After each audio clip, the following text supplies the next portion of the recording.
ఈరోజు మనం మాట్లాడుకోబోయే టాపిక్ మానవ చరిత్రలోనే one of the greatest engineering marvels. అదే the great wall of China. చాలామంది ఇది కేవలం ఒక పెద్ద గోడ అని అనుకుంటారు. కానీ సైన్స్ అండ్ టెక్నాలజీ యాంగిల్‌లో చూస్తే ఇది జస్ట్ ఒక గోడ కాదు. ఇది ప్రపంచంలోనే అతిపెద్ద ఇంటిగ్రేటెడ్ మిలిటరీ డిఫెన్స్ సిస్టమ్. దీని మొత్తం పొడవు 21,196 కిలోమీటర్లు. అంటే మన ఇండియా నుంచి అమెరికాకు వెళ్ళి మళ్ళీ రిటర్న్ వచ్చినంత డిస్టెన్స్ అన్నమాట. 2025లో జరిగిన రీసెంట్ ఎక్సాక్వేషన్స్‌లో బయటపడిన షాకింగ్ సీక్రెట్స్ నుంచి ఏన్షియంట్ ఇంజినీర్స్ వాడిన స్టిక్కీ రైస్ టెక్నాలజీ వరకు ప్రతి విషయాన్ని ఈ వీడియోలో డీటెయిల్‌గా తెలుసుకుందాం. అసలు ఈ గ్రేట్ వాల్ నిర్మాణం ఎప్పుడు స్టార్ట్ అయింది? చాలా ఇయర్స్ వరకు హిస్టోరియన్స్ అనుకునేది ఇది వారింగ్ స్టేట్స్ పీరియడ్‌లో స్టార్ట్ అయిందని. కానీ 2025లో జరిగిన రీసెంట్ రీసెర్చ్ ఈ టైమ్‌లైన్‌ని రీరైట్ చేశాయి. లేటెస్ట్ రేడియో కార్బన్ డేటింగ్ ప్రకారం గ్రేట్ వాల్ యొక్క రూట్స్ వెస్ట్రన్ జూహు డైనస్టీ అంటే సుమారు 1046 బీసీఈ టు 771 బీసీఈలోనే ఉన్నాయి. అంటే మనం అనుకున్న దానికన్నా ఒక 300 ఇయర్స్ ముందే దీని కన్‌స్ట్రక్షన్ స్టార్ట్ అయింది. అప్పట్లో ఇది గ్రేట్ వాల్ కాదు. జస్ట్ చిన్న చిన్న డిఫెన్సివ్ వాల్స్. చైనా అప్పుడు యునైటెడ్ కంట్రీ కాదు. చిన్న చిన్న రాజ్యాలు ఉండేవి. వీళ్ళు ఒకరి మీద ఒకరు దాడి చేసుకునేవారు. అందుకే వారింగ్ స్టేట్స్ పీరియడ్‌లో క్వి, యాన్, జాహో లాంటి స్టేట్స్ తమ బోర్డర్స్‌ని ప్రొటెక్ట్ చేసుకోవడానికి సెపరేట్ వాల్స్‌ని కట్టుకున్నారు. సో, ఫస్ట్ పాయింట్ గుర్తుపెట్టుకోండి. గ్రేట్ వాల్ అనేది ఒక్క రోజులో ఒక్క రాజు కట్టింది కాదు. ఇది థౌసండ్స్ ఆఫ్ ఇయర్స్ ప్రాసెస్. ఇప్పుడు మనం మెయిన్ టర్నింగ్ పాయింట్‌కి వద్దాం. అదే క్విన్ డైనస్టీ. ఎంపరర్ క్విన్ షీ హుయాంగ్ చైనాని యునైట్ చేసిన మొదటి చక్రవర్తి. ఈయన పవర్‌లోకి వచ్చాక నా రాజ్యంలో ఇన్ని చిన్న చిన్న వాల్స్ ఎందుకు? మనం ఇంటర్నల్‌గా ఫైట్ చేసుకోవడం కాదు. నార్త్ నుంచి వస్తున్న మాంగోలియన్ ఇన్వాడర్స్ అంటే సోంగు ట్రైబ్స్‌ని ఆపాలి అని ఫిక్స్ అయ్యారు. సో, ఈయన ఒక హ్యూజ్ ప్రాజెక్ట్ స్టార్ట్ చేశారు. ఆల్రెడీ ఉన్న చిన్న వాల్స్‌ని కనెక్ట్ చేసి ఒక సింగిల్ యూనిఫైడ్ బ్యారియర్‌గా మార్చారు. ఇక్కడే ది లాంగ్ వాల్ అనే కాన్సెప్ట్ పుట్టింది. క్విన్ డైనస్టీ టైంలో సిమెంట్ లేదు. బ్రిక్స్ కూడా లేవు. మరి వాల్ ఎలా కట్టారు? వాళ్ళు వాడిన టెక్నాలజీ పేరు ర్యామ్డ్ ఎర్త్ టెక్నిక్. అంటే మట్టి, గ్రావెల్, వుడ్ మరియు శాండ్‌ని లేయర్స్‌గా పోసి హెవీ వుడెన్ లాగ్స్‌తో గట్టిగా కొట్టేవారు. ఎంత గట్టిగా అంటే అది రాయిలాగా స్ట్రాంగ్‌గా మారిపోయేది. దీన్నే సైన్స్‌లో కాంప్రెసివ్ స్ట్రెంత్ అని అంటారు. ఈ టెక్నిక్ వల్ల ఎర్త్‌క్వేక్స్ వచ్చినా కూడా వాల్ బ్రేక్ అయ్యేది కాదు. కానీ ఈ కన్‌స్ట్రక్షన్ వెనుక ఒక డార్క్ సైడ్ కూడా ఉంది. అంటే సుమారుగా 3,00,000 soldiers and millions of common పీపుల్‌ని ఫోర్స్‌గా పని చేయించారు. అందుకే చాలామంది ఆ పని బరువు వలన అక్కడే చనిపోయారు. క్వీన్ డైనస్టీ తర్వాత వచ్చింది హాన్ డైనస్టీ. వీళ్ళ టైంలో గ్రేట్ వాల్‌ని ఇంకా వెస్ట్‌వర్డ్‌గా ఎక్స్‌టెండ్ చేశారు. ఎందుకంటే ద సిల్క్ రోడ్. ఇప్పట్లో ట్రేడ్ అంతా సిల్క్ రోడ్ ద్వారా జరిగేది. మర్చెంట్స్‌ని దొంగల నుంచి, ఇన్వేడర్స్ నుంచి కాపాడడానికి హాన్ ఎంపరర్స్ ఈ వాల్‌ని గోబీ డిజర్ట్ వరకు ఎక్స్‌టెండ్ చేశారు. కానీ డిజర్ట్‌లో పెద్ద సమస్య. అక్కడ స్టోన్స్ ఉండవు. బ్రిక్స్ తయారు చేయటానికి సరైన మట్టి కూడా ఉండదు. కేవలం ఇసుక మాత్రమే ఉంటుంది. మరి ఇసుకతో వాల్ ఎలా నిలబడుతుంది? ఇక్కడే హాన్ ఇంజినీర్స్ ఒక శాండ్విచ్ టెక్నాలజీని ఇంట్రొడ్యూస్ చేశారు. ఇది చాలా ఇంట్రెస్టింగ్‌గా ఉంటుంది. క్లియర్‌గా వినండి. మొదట నేల మీద రెడ్ విల్లో రీడ్స్ అంటే అక్కడ డిజర్ట్‌లో పెరిగే ఒక రకమైన గట్టి మొక్క కొమ్మలు వాటిని ఒక బెడ్ లాగా పరుస్తారు. ఆ రీడ్స్ మీద ఒక లేయర్ ఇసుక మరియు గ్రావెల్‌ని పోస్తారు. దానిని హెవీగా ప్రెస్ చేసి మళ్ళీ దాని మీద ఇంకో లేయర్ రీడ్స్ మరియు శాండ్ ఇలా ఒకదాని మీద ఒక లేయర్ వేసుకుంటూ ఈ వాల్‌ని నిర్మించారు. ఇక్కడ అసలు సైన్స్ ఎక్కడ ఉందంటే సాల్ట్. ఆ డెజర్ట్ శాండ్‌లో మరియు వాళ్ళు వాడే వాటర్‌లో న్యాచురల్లీగా హై సాల్ట్ కంటెంట్ ఉంటుంది. ఈ మిక్స్చర్ ఎప్పుడైతే ఎండ వల్ల డ్రై అవుతుందో అందులో ఉన్న సాల్ట్ క్రిస్టల్స్ గట్టిగా అయ్యి ఒక స్ట్రాంగ్ బైండింగ్ ఏజెంట్ లాగా పనిచేస్తాయి. సింపుల్‌గా చెప్పాలంటే ఆ ఉప్పు నీళ్ళు ఇంకా ఇసుక కలిసి ఎండినప్పుడు సిమెంట్ లాగా గట్టిగా అయిపోయి ఆ రీడ్స్‌ని పట్టుకొని ఉంటాయి. అందుకే 2000 ఇయర్స్ అయినా ఆ ఇసుక గోడలు ఇంకా నిలబడి ఉన్నాయి. ఆ తరువాత ఫాస్ట్ ఫార్వర్డ్ చేస్తే 1368 ఏడీలో మింగ్ డైనస్టీ పవర్లోకి వచ్చింది.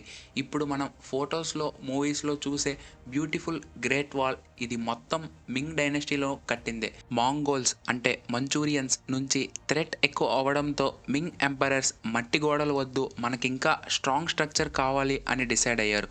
వీళ్ళు మాసివ్గా bricks and cut stones use చేయడం స్టార్ట్ చేశారు. ద స్టిక్కీ రైస్ సీక్రెట్ ఇక్కడే మొదలైంది. మింగ్ ఇంజనీర్స్ బ్రిక్స్ని జాయిన్ చేయడానికి ఒక స్పెషల్ మోటార్ పేస్ట్ని వాడారు. దీనినే స్టిక్కీ రైస్ మోటార్ అని అంటారు. ఎస్, మీరు విన్నది కరెక్టే. మనం తినే గ్లూటీనియస్ రైస్ స్టిక్కీ రైస్ సూప్ని స్లేక్డ్ లైమ్తో మిక్స్ చేశారు. దీనిలో సైన్స్ ఏముంది?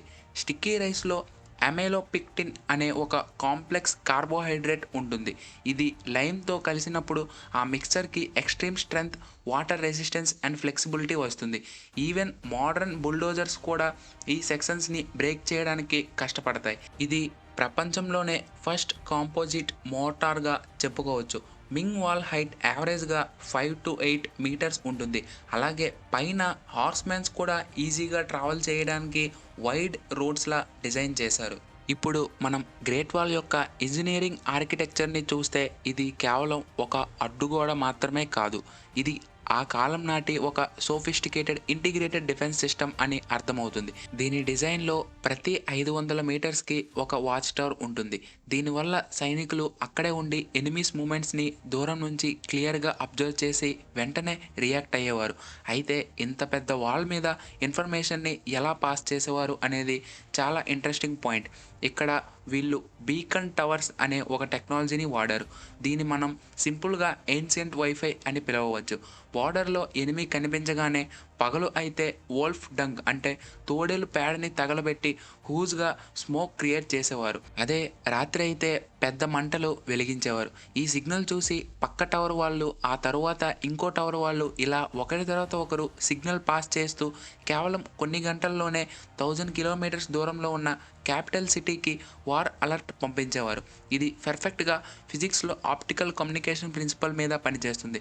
ఇంకా డిఫెన్సివ్ విషయానికి వస్తే వాల్ మీద అక్కడక్కడ స్పెషల్ గ్యాప్స్ ఉంటాయి. ఇవి కేవలం సీనరీ చూడడానికి మాత్రమే కాదు, అక్కడ హెవీ కెనాన్స్ పెట్టి కింద ఉన్న ఎనిమీస్ని అటాక్ చేయడానికి డిజైన్ చేసిన స్ట్రాటజిక్ పాయింట్స్ అన్నమాట. అలాగే ఈ వాల్ కేవలం యుద్ధం కోసం మాత్రమే కాదు, ఇది ఆ రోజుల్లో ఒక పవర్ఫుల్ ఎకనామిక్ టూల్ లాగా కూడా పనిచేసింది. సిల్క్ రోడ్ మీద ట్రావెల్ చేసే మర్చెంట్స్ దగ్గర హెవీ ట్యాక్సెస్ కలెక్ట్ చేయడానికి మరియు చైనా నుంచి వాల్యుబుల్ గూడ్స్ బయటకు స్మగల్ అవ్వకుండా చూడడానికి ఈ వాల్ గేట్స్ని కస్టమ్స్ చెక్ పోస్ట్ లాగా వాడేవారు. సో ఇది చైనా ఎకానమీకి ఒక బ్యాక్ బోన్ లాగా నిలిచింది. అయితే ఇప్పుడు మనం హిస్టరీ నుంచి ప్రెజెంట్కి అంటే 2025కి వస్తే రీసెంట్గా ఆర్కియాలజిస్ట్ గ్రేట్ వాల్ దగ్గర చేసిన రీసెర్చెస్లో బయటపడిన విషయాలు వరల్డ్ మొత్తం ఆశ్చర్యంలో ముంచెత్తాయి. ముఖ్యంగా బీజింగ్ దగ్గర ఉన్న జైంకోయ్ సెక్షన్లో ఆర్కియాలజిస్ట్ ఒక 247 పౌండ్స్ బరువు ఉన్న మాసివ్ కెనాన్ని డిస్కవర్ చేశారు. ఇది 1632 టైం నాటిది అని తెలిసింది. దీంతో పాటు అక్కడ దొరికిన గన్ పౌడర్ వెపన్స్ చూస్తుంటే మింగ్ డైనస్టీ వాళ్ళ ఫైర్ పవర్ ఎంత అడ్వాన్స్డ్గా ఉండేదో మనకి క్లియర్గా అర్థమవుతుంది. అయితే కేవలం యుద్ధం మాత్రమే కాదు, ఫస్ట్ టైం ఆర్కియాలజిస్ట్కి వాల్ దగ్గర ఉన్న మిలిటరీ క్యాంప్స్లో ఏన్షియంట్ మెడిసినల్ ప్లాంట్స్ యొక్క రెమనెంట్స్ దొరికాయి. రేడియో కార్బన్ డేటింగ్లో ఇవి 400 నుంచి 500 ఇయర్స్ ఓల్డ్ అని కన్ఫర్మ్ అయింది. దీన్ని బట్టి బార్డర్లో ఉండే సోల్జర్స్కి మెడికల్ ట్రీట్మెంట్ కోసం అక్కడే లాజిస్టిక్స్ మెయింటైన్ చేసేవారు అని మనకు ఒక కొత్త విషయం తెలిసింది. ఇంతేకాకుండా కాన్సు ప్రొవిన్స్లో ఇంకో 9 కొత్త వాల్ సెక్షన్స్ని కనిపెట్టారు. ఇవి ఇప్పుడు మనం చూస్తున్న గోడ కంటే చాలా పాతవి, అంటే సుమారుగా 2000 ఏళ్ల క్రితం క్వీన్ డైనస్టీలోనే వాళ్ళు ఆ ఏరియాస్లో స్ట్రక్చర్స్ని నిర్మించారు అని ఈ డిస్కవరీతో ప్రూవ్ అయ్యింది. అయితే గ్రేట్ వాల్ ఎంత ఫేమస్ అయ్యిందో దాని చుట్టూ ఉన్న అబద్ధాలు కూడా అంతే ఫేమస్ అయ్యాయి. కానీ సైన్స్ పరంగా ఇందులో నిజం ఏంటో ఇప్పుడు చూద్దాం. మొదటిగా గ్రేట్ వాల్ స్పేస్ నుంచి కనిపిస్తుంది. ఇది చాలా పెద్ద మిత్, ఎందుకంటే నాసా ఆస్ట్రోనట్సే స్వయంగా కన్ఫర్మ్ చేశారు. లో ఎర్త్ ఆర్బిట్ నుంచి చూసినప్పుడు ఇది అస్సలు కనిపించదని. సైన్స్ పరంగా చూస్తే వాల్ విడ్త్ మ్యాక్సిమం 10 మీటర్స్ మాత్రమే ఉంటుంది. పైన నుంచి చూసినప్పుడు వాల్ కలర్ ఇంకా సరౌండింగ్స్లో ఉన్న మౌంటైన్స్ మట్టి కలర్ ఒకేలా ఉండడం వల్ల హ్యూమన్ ఐ రెజల్యూషన్కి అది అసలు క్యాప్చర్ కాదు. ఇంకా రెండవ భయంకరమైన మిత్ ఏంటంటే వాల్ కన్స్ట్రక్షన్లో చనిపోయిన వర్కర్స్ బాడీస్ని వాల్లోనే పెట్టి కట్టేశారు అనేది. ఇది ఇంజనీరింగ్ పరంగా 100% ఫాల్స్. ఎందుకంటే ఒకవేళ వాల్ లోపల హ్యూమన్ బాడీస్ని పెడితే కొన్ని ఇయర్స్ తర్వాత ఆ బాడీస్ డీకంపోజ్ అయ్యి అక్కడ గ్యాప్స్ వచ్చి వాల్ వీక్ అయ్యి కూలిపోతుంది. ఏన్షియంట్ ఇంజనీర్స్కి ఈ స్ట్రక్చరల్ ఇంటిగ్రిటీ గురించి బాగా తెలుసు. కాబట్టి చనిపోయిన వారిని పక్కన బరియల్ గ్రౌండ్స్లో పూడ్చేశారు తప్ప ఎవరిని గోడ లోపల పెట్టి కట్టలేదు అనేది చరిత్ర చెప్తున్న నిజం. సరే, అయితే ఇది ఇప్పటికీ ఇంతే స్ట్రాంగ్గా ఉండడానికి గల కారణం ఏంటో ఇప్పుడు చూద్దాం. రీసెంట్గా సైన్స్ అడ్వాన్సెస్ జర్నల్లో పబ్లిష్ అయిన స్టడీ దీనికి సమాధానం చెప్పింది. దీని సీక్రెట్ అంతా నేచర్ క్రియేట్ చేసిన బయోక్రష్లో ఉంది. గ్రేట్ వాల్లో చాలా సెక్షన్స్ మీద మాస్, లిచెన్ మరియు సయానో బ్యాక్టీరియా పెరిగాయి. ఇవి వాల్ పైన ఒక లివింగ్ స్కిన్ లాగా ఫామ్ అయ్యాయి. ఈ బయోక్రష్ వాల్ని ప్రొటెక్ట్ చేస్తూ వర్షం నీళ్లు డైరెక్ట్గా వాల్ లోపలికి వెళ్లకుండా ఆపుతాయి.